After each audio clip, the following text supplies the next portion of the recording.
संभाजीनगर महानगरपालिकेत शिवसेना भाजपची युती व्हावी असा प्रयत्न मुख्यमंत्री साहेबांनी केला, उपमुख्यमंत्री साहेबांनी केला.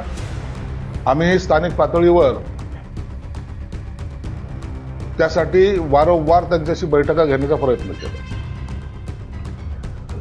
स्थानिक भाजप कार्यकर्ते पहिल्यापासूनच एक वेगळ्या भूमिकेत मला पाहायला मिळाले होते. शंका त्याच वेळेला आली होती, परंतु नेत्यांचा आग्रह आहे, नेत्यांनी सांगितलेलं आहे आपल्याला युतीत लढायचंय आणि संभाजीनगर शहर हे सेन्सिटिव्ह शहर आहे. इथं थोडीही चूक फार महागात पडेल त्याची कल्पना असल्यामुळे मी दरवेळेला त्यांना फोन करून, स्थानिक नेत्याला फोन करून की आपण बैठक घेतली पाहिजे असा आग्रह त्यांच्याकडे धरत होतो. युतीच्या जवळपास 9-10 बैठका झाल्या. यामध्ये एक बैठक तर बावनकुळे साहेबांबरोबर सुद्धा झाली. शेवटची बैठक नाही म्हणता येणार, परंतु संपर्कामध्ये देवेंद्र फडणवीस साहेब होते, एकनाथ शिंदे साहेब होते, त्यांच्याशी सुद्धा संवाद झाला. जागा वाटपाचं ठरलं आणि आता युती झाली या संभ्रमामध्ये मी पण होतो की आता युती झाली, आता काही वाद होणार नाही. परंतु सकाळी जेव्हा त्यांनी प्रस्ताव द्यायचा होता जागेचा, मुद्दामून त्यात मेक मारायचा प्रयत्न केला जेणेकरून शिवसैनिकांमध्ये बेचैनी होईल, शिवसेनेच्या जागा सोडल्या गेल्या असं चित्र तयार होईल. आणि तसा प्रस्ताव त्यांनी माझ्याकडे काल दुपारी 4:30 वाजता आणला होता. आणि जे रात्री ठरलंय त्याच्यामध्ये चेंजेस कशाला? नाही, आमचे कार्यकर्ते नाराज होतील ही अशी त्यांची जी काही भूमिका होती. याचाच अर्थ होता एकीकडे त्यांच्या उमेदवाराला फॉर्म भरायला सांगणे आणि दुसरीकडे युतीच्या चर्चा चालू आहेत असं दाखवणे.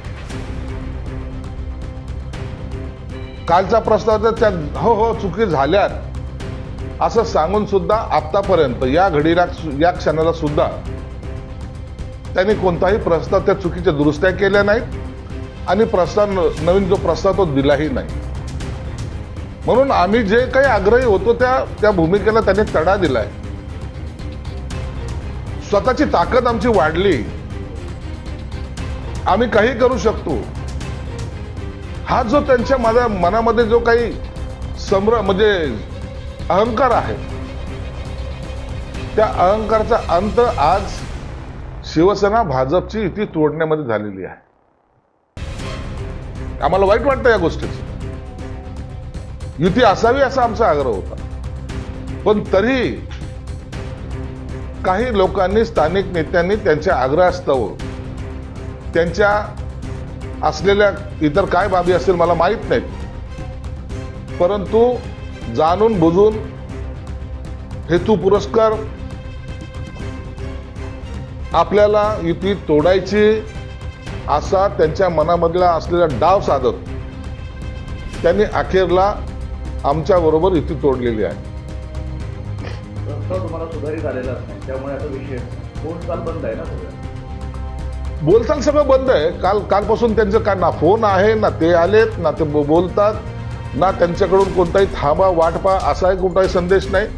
आणि त्यांनी त्यांच्या कार्यकर्त्याला जाहीरपणे सांगितले की तुम्ही तुमचे फॉर्म भरा. मग आता आमच्याही कार्यकर्त्याला तर आम्ही सुद्धा फॉर्म भरायला सांगितलेत. आता ते फॉर्म भरतील.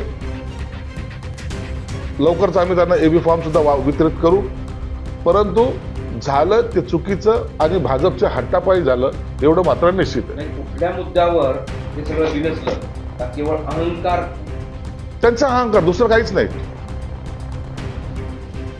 जेव्हा मुख्यमंत्र्यांनी सांगितल्यानंतर ज्या जागा वाटप झाल्या होत्या त्या जागेवर सुद्धा सकाळी त्यांनी तिढा निर्माण करणं, याचा अर्थ असा होतो की त्यांना जाणून बुजून युतीमध्ये कुठंतरी तुटलीच कशी पाहिजे या पद्धतीने त्याने केलेलं आहे. तुम्हाला खेळवण्याचा प्रयत्न केला, पूर्ण निश्चित खेळवलं गेलं. निश्चित या स्थानिक नेत्यांनी खेळवायचा प्रयत्न केलाय.